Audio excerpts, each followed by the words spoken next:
credit means that we have partnered with a couple institutions like National Louis and Eastern, where students are in high school, they're taking courses with their teachers here in 214, but can earn college credit in high school.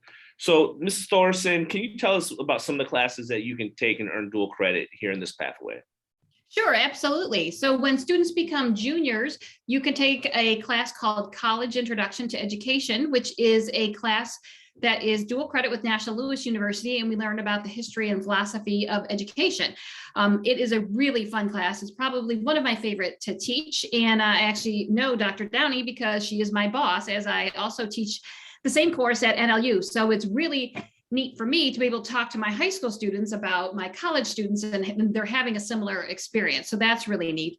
And then this year, we're really lucky to partner with Eastern Illinois University for the second class junior year, which is called College Inquiry into Education. And so that is a student teaching experience. So students will be able to learn a little bit more about teaching, lesson planning, things like that. And then they will also go and student teach in our building at Rolling Meadows High School, perhaps in a freshman class or working with ELL students or special ed students. So that's a really great opportunity. And then senior year, we also have 2 dual credit classes. It's one class called the Education Academy, but again, one of the classes is dual credit with National Louis, that's educational psychology.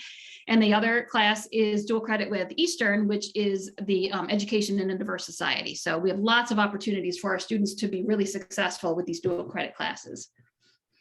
Great, excellent.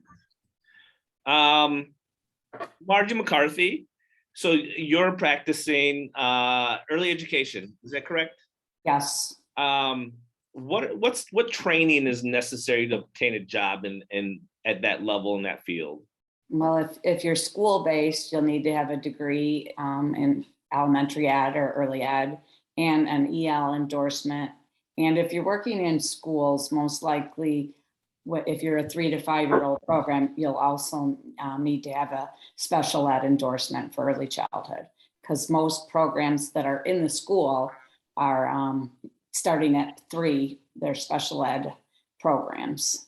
So if you want to work in a daycare or in another preschool type program, you would maybe need a degree in education, but you wouldn't necessarily need the other special ed endorsement and EL endorsement. And so can you explain what EL means?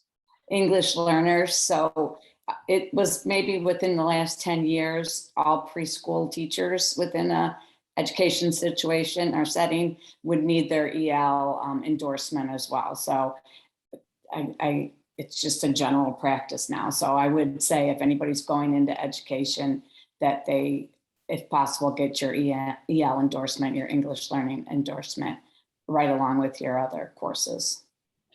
And I know at my school, we have a lot of students who speak multiple languages. How important would you say that is to be bilingual in today's market?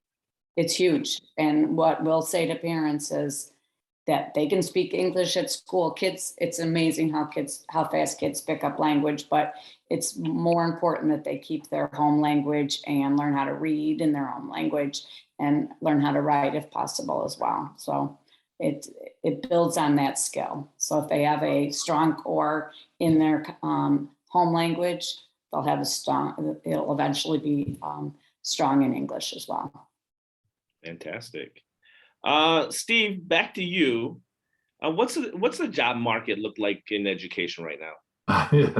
It is absolutely red hot. When I started at Eastern about 15 years ago, virtually the only majors that were in high demand were special education and science.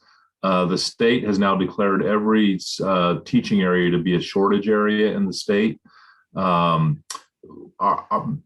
I would say probably the majority of our students now are receiving job offers during student teaching and sometimes even before, depending on the area that they're teaching in. Even areas like PE, which many years ago, probably the majority of our graduates didn't even bother applying for jobs because they were so few. We have instances now with districts down near us who have to use substitutes for PE. The shortage is so critical. So the last time I checked on the Illinois job bank, there were about 2,000 unfilled teaching positions this year, meaning there's 2,000 classrooms in the state that are being manned by substitute teachers. And that goes across the board in all of the content areas that Eastern offers. So and we don't anticipate that getting markedly better by the time these 8th graders are out of school. It's just a very long-term trend, which is why we're recruiting and encouraging younger and younger students to consider teaching, because it's going to be a big area of opportunity for many years to come. All right, that's very important. Lisa, at National Louis, what are some of the areas, concentrations for education you tend to see most often there at your institution? Yeah, I was so glad to hear Margie talk about ESL bilingual as a choice for students, that if you could get multiple endorsements while you're seeking your degree in education, the more marketable you are. Although according, exactly what Steve said, there's a need for teachers. And so anything you can do to make yourself more marketable, then you'll kind of have your pick of jobs. But at National Louis, we have a selection of majors. So you could do early childhood education, which is if you want to work with kids birth to grade 2, so age 8. We also have infant toddler studies. And so that's if you really want to focus on the little ones, birth to 3, and do early intervention and developmental therapy type work. You can also do elementary education, which leads to endorsement in elementary, which is 1st through 6th grade. We also have an applied educational studies degree program that's new this year. And that's if you want to work in kind of education adjacent type jobs. So a home visitor, family service support, parent-child life, education, those sorts of roles.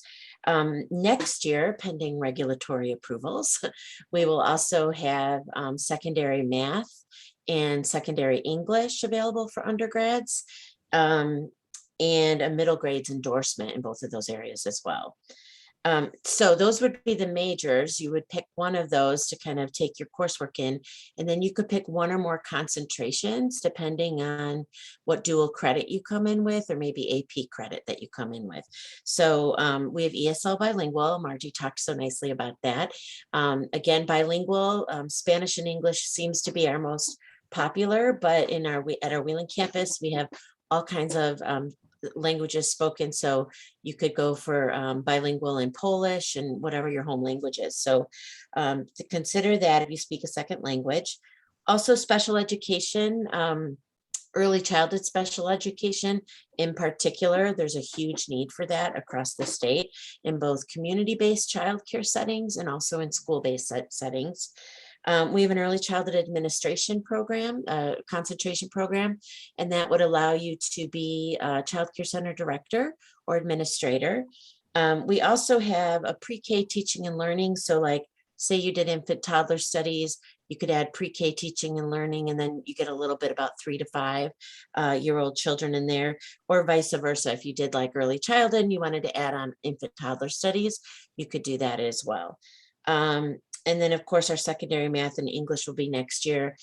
You can also then in elementary add on math or English if you wanted to specialize in those as well. So lots of choices. You kind of want to think about, where do you see yourself? Where do you want to end up? And then we can kind of build a degree program for you from there. And then there's always opportunities to go on to graduate school to add on additional concentrations and endorsements. All right, very, very good. Thank you. So there is a question in the chat box. It is, do students need to apply for senior year education academy classes? Linda, can you answer that question for us? I sure can. We used to have an application process, but we no longer have an application process. We're looking for students who have really good attendance, because in Education Academy, you actually get to go out and do student teaching in the community. You go out 9 times a semester. Excuse me. So I have students just down the street at Central Road Elementary, at middle schools. And so that's a really unique privilege. So we're looking for students who can obviously have handled the college rigor, but also have excellent attendance. But no application anymore. All right, so there's no application for it. students typically identify their career pathway their freshman or sophomore year. Mhm. And then at that point, by the time they're getting their senior year, their counselors know what classes they would take and they would enroll them into one of the dual credit courses, correct? That is correct. And for freshmen, incoming freshmen, we also have education classes. We have the first class, which is called Foundations for Learning and Development. It's a child development class. That's 1 semester long. And then all of our schools have, except for Prospect, have lab schools right in the building. So early childhood education programs where our high school students get to be the teachers. And second semester freshman year, you can go into the Intro to Teaching Methods class. And then we have levels 2, 3, and 4 as well. So sophomore year, you can take all of those classes too. All right. Are there any other job or work-based learning opportunities for students in 214 in the education pathway? So our students in the ed pathway can work in the lab schools that are in all the schools except Prospect. And then in the college inquiry to teaching, which is second semester junior year, they are student teaching in our building. And then senior year in Ed Academy, they go out and teach in the community. And that class is a full year. So they student teach the full year. All right. So I have not one more question, but a question that I'll pose to everyone. And it's, what advice would you give someone thinking about going into the field of education? And I'll give you a second to think about that.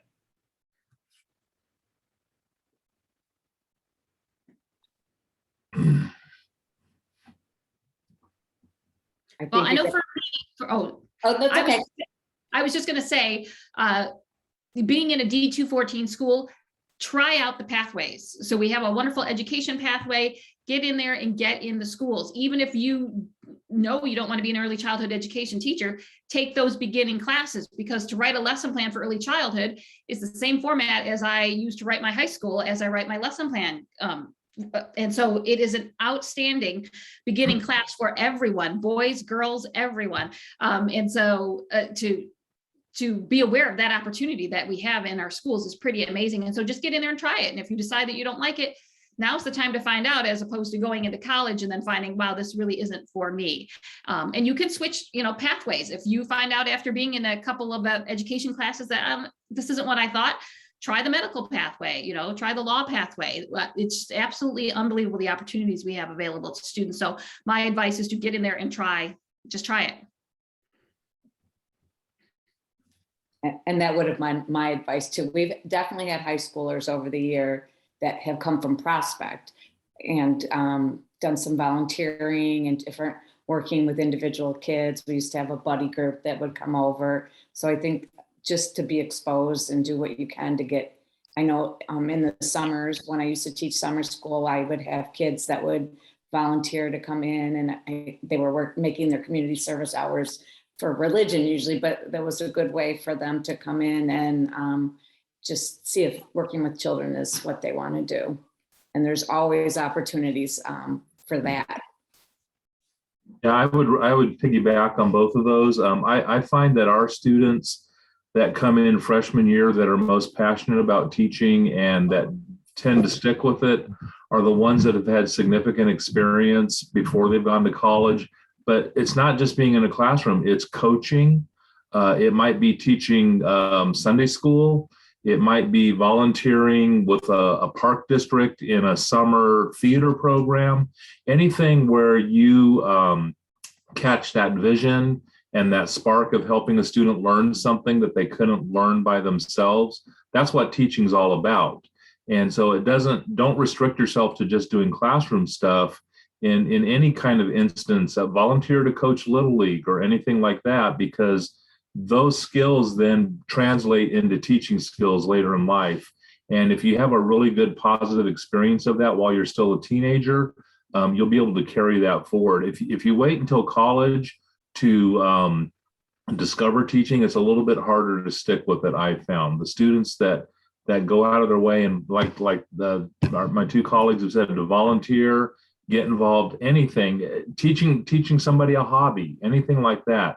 When you first have that occasion where you help somebody learn something they couldn't learn by themselves, you're totally hooked on being a teacher, and then you get to make a career out of it. So it's amazing.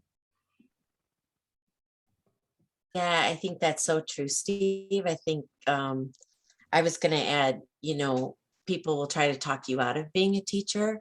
They'll say it's the hardest job. You don't get paid anything. It's, nobody's grateful. It's this, it's that. But honestly, once you've had that experience that Steve just described, like, man, there's nothing like that, like really getting through to a child or a student and seeing, like literally seeing the learning happen in front of you.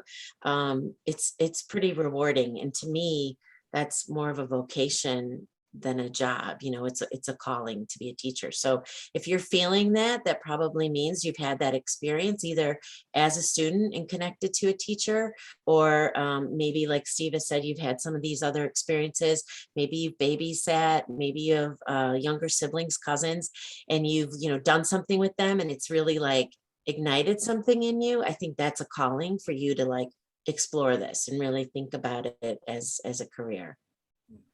And I'm going to chime in again on what Lisa said about people trying to talk you out of it. You know what? Let them try. It is the hardest job, but it's also the best job.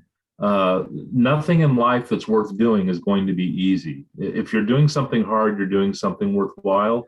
And there's nothing harder than getting 25 kids to learn something on a given day. But we want the best and the brightest that can make that happen.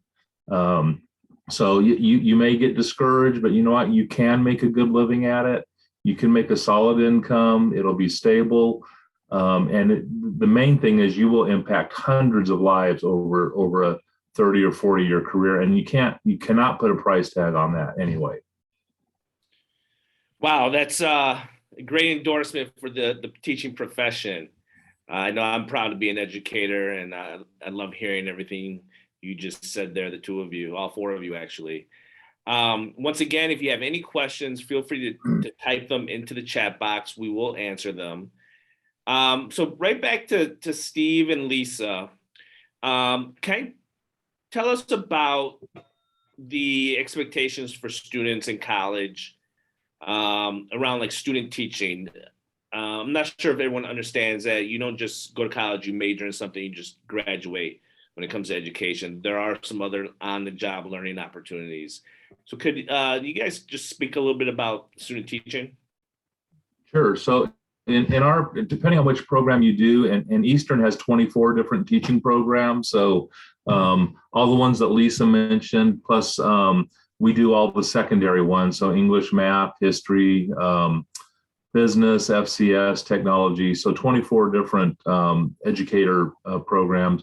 But depending on the program you're in, from freshman year on, in our program, you're in schools every year. So you typically start off with doing some observations the first year. The second year, you might get out and start doing some tutoring or some small group work.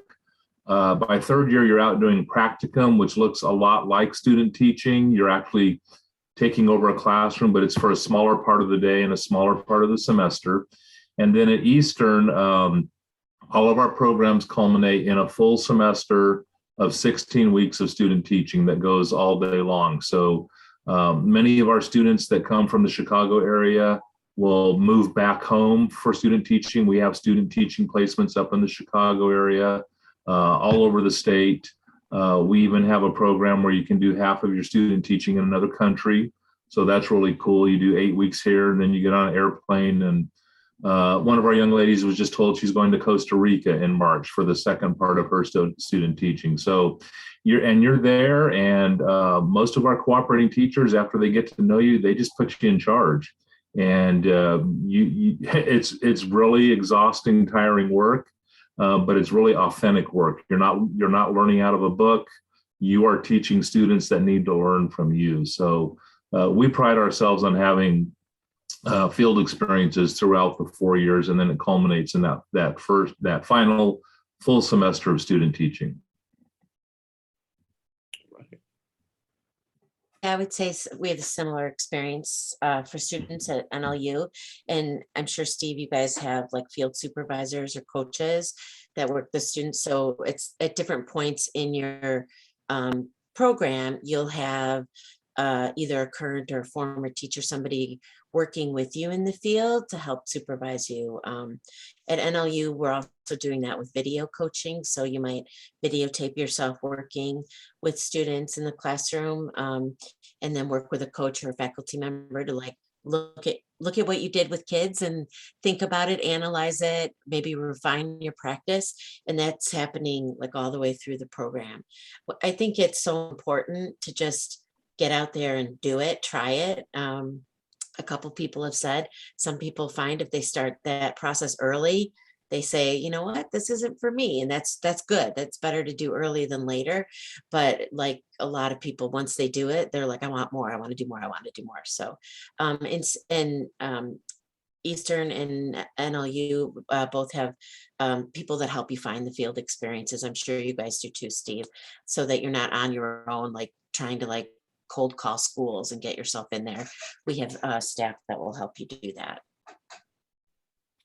All right, fantastic. And so Linda and Margie, as our practicing educators, any last words or thoughts for our incoming ninth graders who may be thinking about entering the education field? I'd say do it. If you want to work with kids and you enjoy doing it, I love my students. I love doing what I do. You can't, any other job in the world, can you go into a room and have 15 kids love you every morning and appreciate everything you're doing and see the growth that happens just even within 1 year. So I would say get out there and do a camp or do any kind of volunteering with kids would be great. All right. And I would totally agree with Margie, except that as a high school teacher, I have not gotten a lot of hugs in the morning from high school. However, I get amazing emails, and a former student of mine actually who went through our ed pathway, went all the way through NLU and is now has her first teaching job in District 15, has been texting me every week saying how amazing she's an ELL teacher and just absolutely loves it. And so that is what it's all about. And she was, when she came, she was very, very shy, and she actually didn't enter the pathway until she was a junior, wasn't even sure she wanted to be a teacher until senior year, but she took the Ed Academy and absolutely loved it. And that's how she decided what she wanted to do. And we just have so many amazing resources in this district to take advantage of those. All right, well, that's a great way to conclude this panel. I want to thank all of our panelists tonight for being here, being online, and sharing your stories. It was very inspiring and informative, so thank you very much.